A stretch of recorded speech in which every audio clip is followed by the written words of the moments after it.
I hear artists complain about digital painting feeling slow and cumbersome.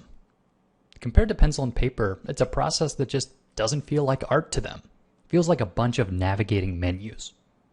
Well, what I want to tell them is that Photoshop enables you to bypass these repetitive steps.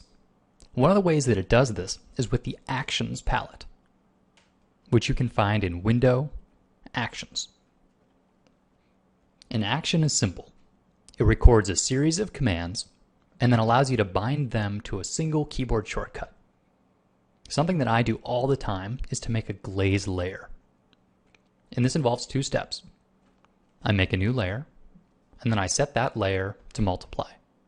And this allows me to glaze paint over top of things. Well, these two steps, make a new layer, set it to multiply, might take me 5 seconds or even 8 seconds. And based on the way that I like to paint, these 8-second chunks would quickly add up over the course of a day spent painting. So instead, I've got this, a single key press, which makes me a new multiply layer. If I press it again, I have yet another multiply layer. Deciding to make this simple Photoshop action saves me 8 seconds at a time, times 1,000 times a day, adds up pretty quickly. But this specific action might not for you. Remember, recording an action is the simple part.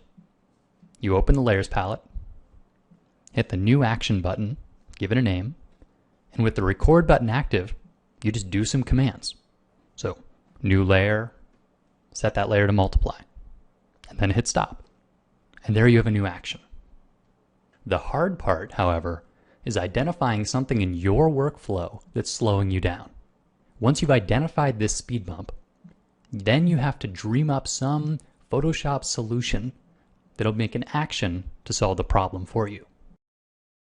To prove my point, I recently got a challenge from a Control Paint community member. He said that he's making storyboard sketches digitally now, and he wants his characters to stand out from the background with solid white fills.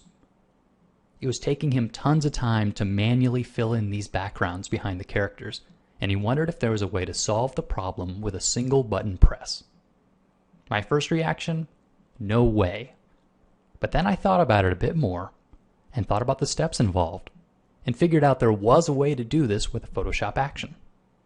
And because an action can be bound to a single keyboard shortcut, I had the one-click solution. So here's how it works. You draw the line art on one layer, and then you run the new action, which I called Fill Solid White Merge. Just hit play, and now there's a white background behind the character. So you can see it has a few restrictions. There's a little bit of junky white lines around the edge. But generally speaking, it solves the design problem. And I wouldn't even have to open that menu if I wanted. I could have bind it to a key like F2 or F3. But since I don't draw digital storyboards, this particular challenge never even occurred to me. But it's a great example of using Photoshop actions to just make your life easier. It's possible that a well-considered action could save you weeks or months of work hours over the course of a career. With this in mind, I'd argue that it's worth familiarizing yourself with the Actions palette. And this will be really an extension of how well you know Photoshop, because an action is only as good as your understanding of the way Photoshop handles issues.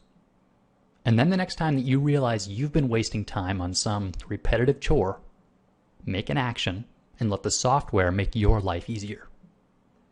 If you've got some awesome actions, I'd love to hear about them in the comments. Additionally, actions can be exported and shared as a .atn file. So if you know of any artists who are sharing cool actions on their website, share it with the community. And as always, thanks for watching.